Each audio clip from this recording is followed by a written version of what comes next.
just come across reports in the world of boxing, and that is the American fighter Devin Haney has got into racism controversy after remarks he made towards Vasyl Lomachenko. So this guy Devin Haney is black, Vasyl Lomachenko is white, and basically Haney and him have had a bit of a rivalry for a while. They have an upcoming fight. Um, Lomachenko is the reigning champion, unified WBC lightweight champion. So apparently Hani said that I'll tell you this, I will never lose to a white boy in my life. I don't care what nobody got to say. Fight a white boy 10 times, I'm going to beat him 10 times. Fellow American lightweight Ryan Garcia tweeted, we should all respect everyone for every race and see who the best man is. I respect Devin Haney, and I believe he didn't mean this with racist intent, but let's all respect each other for the love of the sport. Haney later sent two posts on social media. The first said, I'm not racist and I never will be racist. I'm chasing greatness. He then posted, I just had a very positive conversation with Maurizio Suleiman, president of the WBC, and confirmed to him directly my commitment to be a role model and my absolute rejection of discrimination of any kind. That was pretty much a non-apology. I read that as an excuse. I mean, all he had to do was apologize, if not to Lomachenko personally, at least just a general apology, saying this was an unacceptable comment. I shouldn't have made it. Racism has no place in the sport. And then, if he wanted to insist he was racist, at least he would have got halfway there. What's interesting is this has been reported on in the Eye, on BBC, on CNN. Now, this is a black guy with a racist attitude towards a white guy. Usually, those networks, agencies, would be all over it if a white racist was coming up with those sort of things. It goes without saying, if a white boxer said something similar, they would be absolutely crucified, metaphorically. They would be probably fined. They would be absolutely lambasted on social media. So there shouldn't be double standards. And I'm pleased that Haney's receiving heat for this. He's a young guy, he's 21, but there's no excuses for that attitude. And it's worth bearing in mind, Bernard Hopkins said something similar in 2008 when he was facing Joe Calzaghe. Calzaghe beat him resoundingly. Bernard Hopkins, one of the greatest fighters of all time, came out with similar arrogant attitude towards Joe Calzaghe, white fighter, and Calzaghe beat him.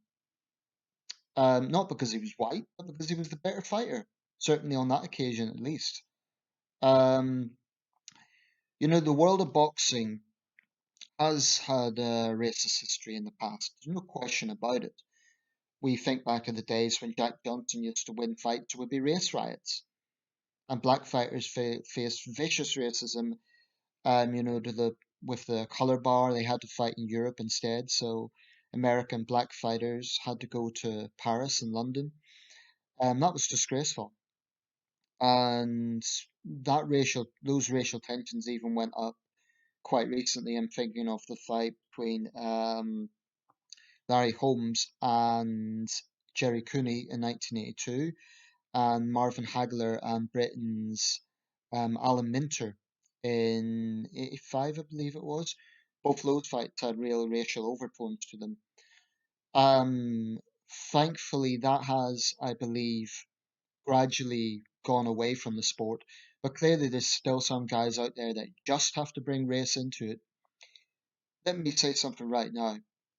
Race has got, I was going to swear there, I won't. It's got nothing to do with athletic ability. This notion that black fighters are all better, it's rubbish. Complete rubbish.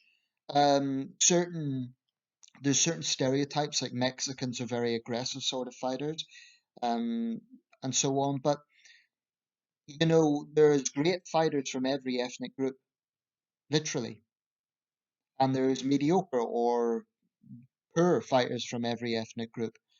So it's really got nothing to do with race. It really, really doesn't. So These arrogant black fighters who think that because of their skin color they're better than all white guys, they're idiots. And they're just setting themselves up for confrontation, the wrong sort of confrontation. And that applies to any boxer with a racist attitude. That it's got no place in the sport. It's just boneheaded.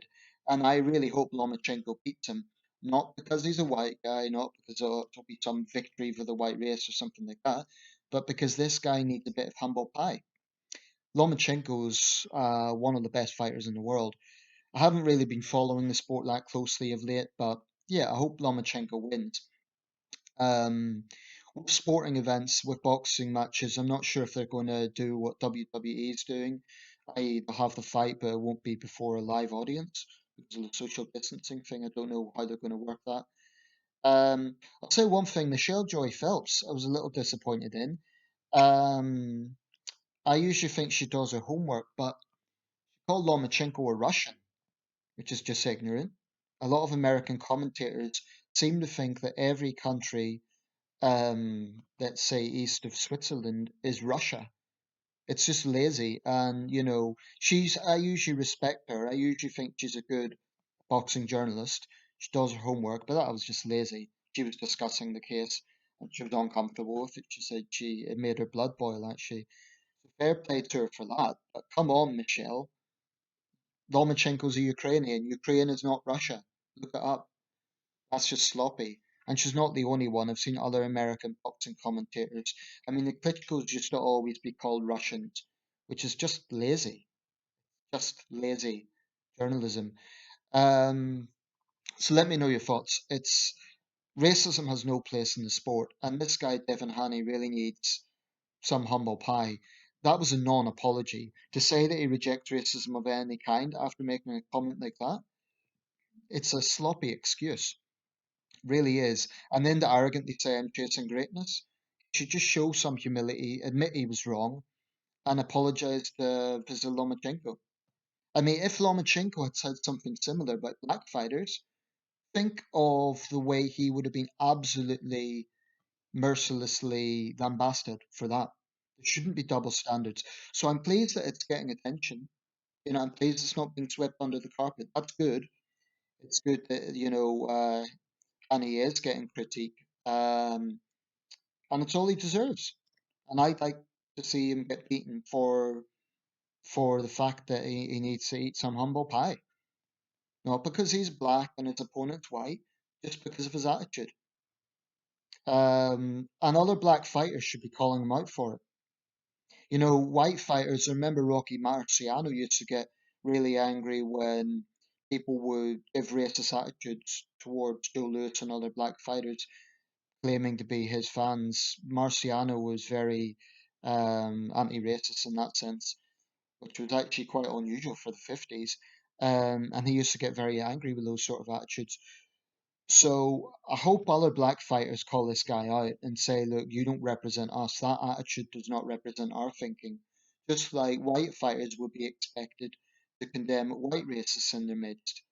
And to those who are downplaying it and say, oh, well, it's just it's part of the culture of the sport. No, it's not.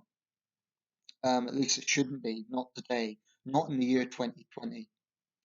So, this guy, it was a non apology, and for that reason, I hope he gets humbled, the way Bernard Hopkins was.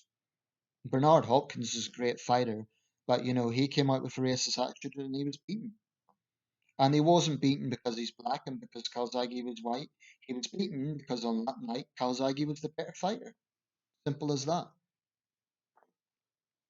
And by the way, if a black man happens to win a fight, it doesn't mean he's better because he's black. It means he's better because he just happens to be the better fighter. That's it, and that's all. Really, it's just so pathetic, utterly pathetic that some people still think like this in 2020.